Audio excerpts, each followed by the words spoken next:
Hello, everybody, and welcome to a special Thanksgiving week edition of the Fantasy Football Post. As always, I'm Sid Rosenberg for OpenSports.com and the National Football Post. Let's welcome in the hardest working man in fantasy land, Joe Fortenbaugh, the great fantasy expert at NF Post, to get you prepped and ready for the short week ahead. Joe, always good to talk to you, pal. Good to talk to you too, Sid. How's everything going? Everything's going well, getting ready for a very, very big Thanksgiving holiday. I hope it's very nice for you and your family, buddy. Thank you very much. Same goes to you. Thank you, Joe. Let's get going right here. A trio of star quarterbacks succumbed to the injury bug on Sunday. What's the latest on Ben Roethlisberger with Pittsburgh, Kurt Warner with Arizona, and Tony Romo with the Cowboys?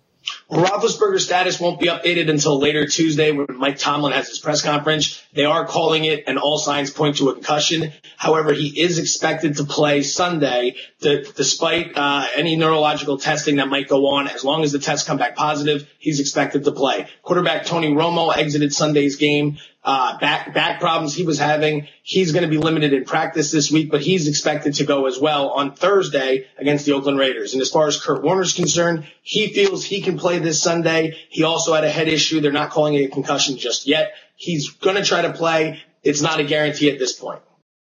I tell you what, I watched some of that Matt Leinart performance when Warner went down. Not much there. And then Charlie Batch comes in for Roethlisberger. He breaks his wrist. He's out for 6 weeks with Pittsburgh. So a bunch of guys getting hurt, and some of the backups not exactly having big days. Now, as you would say, Joe, some beastly performances out of Lions rookie quarterback Matt Stafford and Brady Quinn with Cleveland this past Sunday. Only problem was they came against each other. The Lions and Browns have two of the worst defenses in the league. If you're looking for quarterback help, which performance carries more weight for the rest of the season? I understand Stafford probably not going to play against the Raiders on Thursday, or probably Green Bay, I should say. That'll be Culpepper. But Stafford or Brady Quinn here? It had to be Matt Stafford, throwing for over 400 yards and 5 touchdowns against Cleveland. We know Cleveland's not a tough defense. We know that Detroit also struggles on defense at times. But Stafford's got the big arm. He's got weapons and guys like Kevin Smith, Calvin Johnson. You know, he's got some upside. He's got an ability to get the ball down the field and make big plays. On the other side of the ball, Cleveland lacks playmakers. Mohamed Massaquoi, the rookie from Georgia, has been coming around, but, you know, he's still just a rookie, and he's their number one wideout. Quinn struggles completing passes out on the second level. I like Matt Stafford. All right, fair enough. Joe, time now for a special Turkey Day stardom sit-em. 3 games on the menu for Thursday. First up, Detroit, just talked about him, and Green Bay. Game number 2 is Dallas and Oakland. A bunch of good starts again, at least on one side. But let's go back to the first game, Detroit and Green Bay. Tell me about that one. Green Bay, you've got to like basically everyone on the Packers offense right now. Aaron Rodgers has been on fire. He's a must-start every week. Greg Jennings coming off of a very nice performance against San Francisco this last week. He's been inconsistent this year, but look for him and Donald Driver to find some success at the Superdome, Pontiac Superdome, excuse me. Ford Field, I should be calling it. Jeez, I'm going all the way back to the 80s. But look for both receivers to have a real good game. Ryan Grant as well. This is a very soft defense in Detroit. They can be exposed. Packers, all quality starts. On the Detroit side of the football, look for Kevin Smith to carry the workload again this week, and Calvin Johnson also a must start.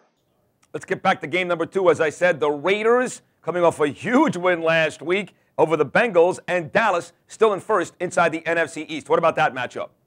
Right now with the Cowboys, they get the home game on short rest. You're going to like some of their players. Marion Barber, for example, his carries have been going down, but a lot of times he's good for some goal line touches. Owners should consider him as a number 2 or possible flex option this weekend. Tony Romo's also a pretty good start. I know he has struggled as of late, but they are going to throw the ball. If you don't have a better option, he's a decent guy to get in there. Be wary of Miles Austin, the wide receiver from Dallas. He's been outstanding this year. Don't get me wrong, Sid, but Nnamdi Asomugha is one of the elite cornerbacks in the league. If he's going to be manned up on Austin, it could be a very tough day for the young Dallas receiver to put up some numbers. When you move to the other side of the football, Oakland lacks some big play potential. Michael Bush might be a running back to consider, but outside of that, there aren't really any good fantasy options coming from Oakland.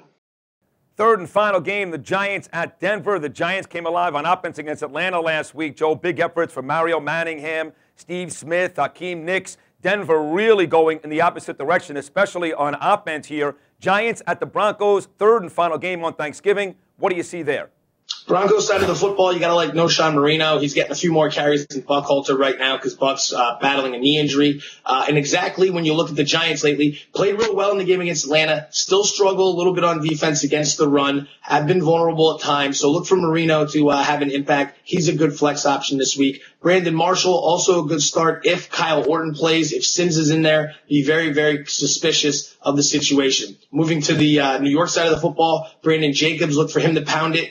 Downgrade him to about a flex option this week because Denver still does play some pretty good run defense. But the wide receivers outside of Steve Smith, if he's going to be locked up on Champ Bailey, he could be facing a tough day. Look to Mario Manningham, and Kevin Boss has come on big as of late. He's a solid tight end option. No question. He had 2 touchdowns against Atlanta last Sunday doing that Jeremy Shockey thing for the Giants. Joe, as always, terrific job. Again, have a happy and a healthy Thanksgiving. We'll come back right here next week for more fantasy coverage on the Fantasy Football Post. But enjoy your holiday, buddy. You're the absolute best. Thank you so much, Joe. You too, Sid. Have a great holiday, and I will speak to you soon. Sounds good. Remember, you can also follow Joe on Twitter. He's at Joe Fortenbaugh. That's Fortenbaugh for more great fantasy updates. And, of course, catch his writing. It's great writing each and every day at nfpost.com. For my good friend Joe Fortenbaugh, I'm Sid Rosenberg. Good luck in your fantasy games. Enjoy the football and have a happy and healthy Thanksgiving. We'll see you next time.